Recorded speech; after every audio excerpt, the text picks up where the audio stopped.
ከ1970 በላይ ኢትዮጵያን ዛሬ ነጣ ወጥተዋል። ሰላሙን አለይኩም ግቡ ወደ ሀገራችሁ ተብለዋል።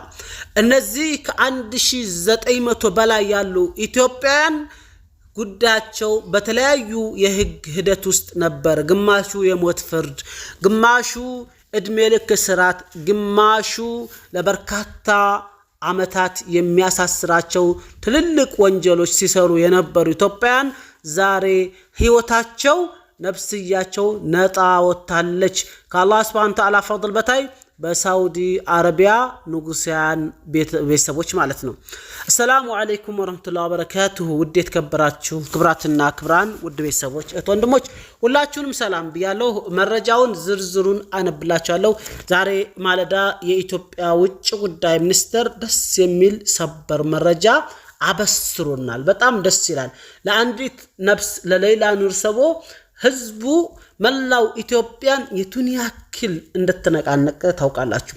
ልክ እንደሷ ግን ተዘግቶባቸው ማንም አባካና የትናችሁ ማናችሁ ያላላቸው በርካታ እህት ወንድሞቻችን በእስር ቤት እንደነበሩ የአደባባይ ሚስጥር ነው። ብዙዎቻችሁ ታውቁታላችሁ። ጠያቂ የሌላቸው ዘመድ የሌላቸው ወኪል የሌላቸው ወገን የሌላቸው ሌላ አላህ ፈቅዶላትና አላህ አዝኖላት ጉዳይዋ የሁሉም ጉዳይ እንዲሆን አላህ አደረገላት። እነዚህ ግን ማን እዚህ ወደከው ያላላቸው በርካታ ኢትዮጵያኖች ነበሩ። ዛሬ ታዳ ደስ የሚለው ሰበር ዜና የሳውዲ ንጉሱ ቤተሰቦች አፉ ብለናችኋል፣ ግቡ ለናታችሁ፣ ግቡ ለናት አገራችሁ ብለው ሰበር ዜና ነግረውናል እያለ ነው የኢትዮጵያ ውጭ ጉዳይ ሚኒስተር ማለት ነው። ስለዚህ እጅግ በጣም ደስ የሚል መረጃ ነው። ብዙ ጊዜ ጀማል መጥፎ ነገር ነው የምታመጣው፣ ሁሉ ጊዜ ክፉ ነው የምታመጣው ስትሉ ነበር። ዛሬ እንግዲህ በጣም ደስ የሚል መረጃ ስለሆነ ዝርዝር መረጃውን አነብላችኋለሁ። ላይክ፣ ሰብስክራይብ እና ሼር በማድረግ ሐሳብ አስተያየታችሁን ኮሜንት ላይ በማስቀመጥ እስከ ፕሮግራም ፍጻሜ ድረስ አብራችሁኝ እንድትቆዩ እያልኩኝ በትህትና ጠይቃችኋለሁኝ። መልካም ቆይታ። ዝርዝሩን እናንብብ። እናንተም አብራችሁኝ ሁኑ። ሰቦቼ እንዳልኳችሁ መረጃው እጅግ በጣም አስተሳሳች ስለሆነ የተለያዩ ሶሻል ሚዲያዎች ሼር አድርገውታል ማለት ነው። የ1971 ኢትዮጵያን ህይወት ነው የዳነው። ከዚህ በላይ ምን የሚያስደስት ነገር አለ? እዚህ ጋር እንደምታዩት ራሱ የውጭ ጉዳይ ሚኒስተር ፔጅ ነው። ይሄ ፔጅ ያው ታውቁታላችሁ ብዬ ተስፋ አድርጋለሁኝ። እነ ፋስት መረጃ፣ እነ ሚንበር ቲቪ፣ እነ ዋሱ መሐመድ ሼር ያላደረገው የለም። በጣም ደስ የሚል መረጃ ነው። ብዙ ጊዜ እንግዲህ ደስ የሚል ነገር አንጣብላችሁኛል። አልহামዱሊላህ በአላህ Subhanahu Wa Ta'ala ጸጋ ማለት ነው። 1971 ኢትዮጵያውያን ከሳውዲ አረቢያ የይቅርታ ምህረት ተጠቃሚ ሆናቸው ተገለጸ ይላል።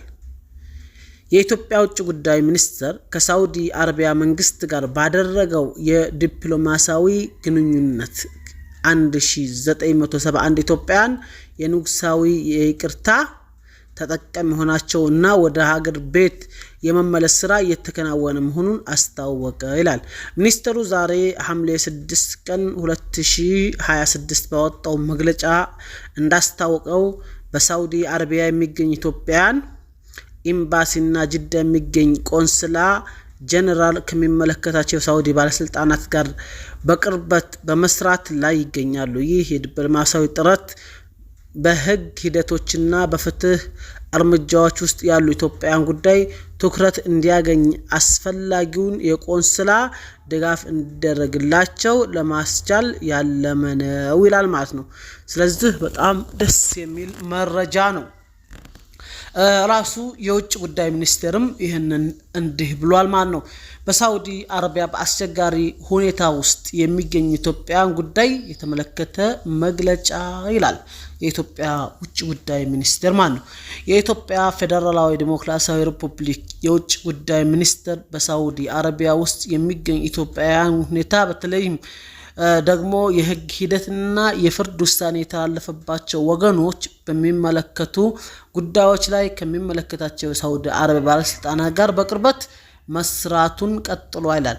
የኢትዮጵያ መንግስት በውጭ ሀገር ለሚኖሩ ዜጎች ደህንነት ጥበቃና የቆንስላ ድጋፍ ከፍተኛ ትኩረት ይሰጣል። በሳውዲ አረቢያ በአስቸጋሪ ሁኔታ በሚገኙ ዜጎች ጉዳይም መንግስት በከፍተኛ አመራሩ በኩል ከሀገሪቱ ባለስልጣናት ጋር ተከታታይ ውይይቶች አድርጓል። በተጨማሪም በሪያድ የሚገኝ የኢትዮጵያ ኤምባሲና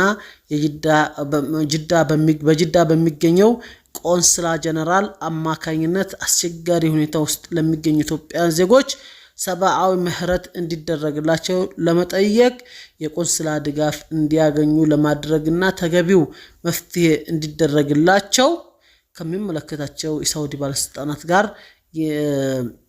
ያለውን ውይይት አጠናክሮ ቀጥሏል። እነዚህ ቀጣይነት ያላቸው የዲፕሎማሲያዊና የቆንስላ ጥረቶች በሰብአዊነት ረገድ አዎንታዊ ውጤቶች አስገኝተዋል። እስከ አሁን ድረስ በአጠቃላይ 1971 ኢትዮጵያውያን የሳውዲ ባለስልጣናት ካደረጉት የንጉሳዊ ምህረት ተጠቃሚ መሆን የቻሉ ሲሆኑ የኢትዮጵያ መንግስትም ከነዚህ ዜጎች ወደ አገራቸው በተከታታይ በረራዎች እየመለሰ ይገኛል። ሚኒስቴሩ ይህን ሂደቶች በቆንስላና በሰብአዊ ጉዳዮች ላይ በሁለቱ አገራት መካከል ያለውን የትብብር የረጅም ዘመን ግንኙነት የሚያንጸባርቅ መሆኑን ይገነዘባል። የውጭ ጉዳይ ሚኒስቴር በውጭ አገር የሚኖሩ ኢትዮጵያውያን ጥቅሞች፣ መብቶች፣ ደህንነቶች ለመጠበቅ ያሉትን ዲፕሎማሲያዊ የቆንስላ አማራጭ ሁሉ መጠቀሙን የሚቀጥሉ ሲሆን ዜጎች የሚመለከቱ ቀሪ ጉዳዮች ላይም የሳውዲ አረቢያ መንግስት ከሚመለከታቸው ባለስልጣናት ጋር ያለውን ግንኙነት አጠናክሮ ይቀጥላል። ሐምሌ 6 ቀን 2018 የቃል አባይ ጽህፈት ቤት የኢትዮጵያ ፌዴራላዊ ዲሞክራሲያዊ ሪፐብሊክ የውጭ ጉዳይ ሚኒስቴር ይላል ማለት ነው። ስለዚህ ይሄን መረጃው እንደሰማችሁት ነው። በጣም ደስ የሚል ነው። ለአንድ ነፍስ ብዙ መረባረብ አይተናል። 1900 ወንድሞቻችን እህቶቻችን ደግሞ ምህረት ተደርጎላቸው ወደ ሀገራቸው ሊመጡ ነው ሲባል ከዚህ ላይ የሚያስደስት መረጃ አለ ብዬ አላምንም። እንኳን ደስ አላችሁ። የኢትዮጵያ መንግስትም በዚሁ እንዲቀጥል ለዜጎች እንዲያስብ ለዜጎች እንዲጨነቅ ያው ያለበት ግዳጅ ቢሆንም የበለጠ እንዲጨነቅ ያው ምንም አማራጭም የለውም ግድም ነው። ህዝቡ ወዶ አይደለም በነገራችን ላይ ምክንያቱም ህዝብ ሊያገለግል እዛ ቦታ ላይ ተቀምጧል። ግን በሚሰሩ የመንግስት ሰራተኞች ላይ በጣም እናመሰግናለን። ጎበዝ በርቱ።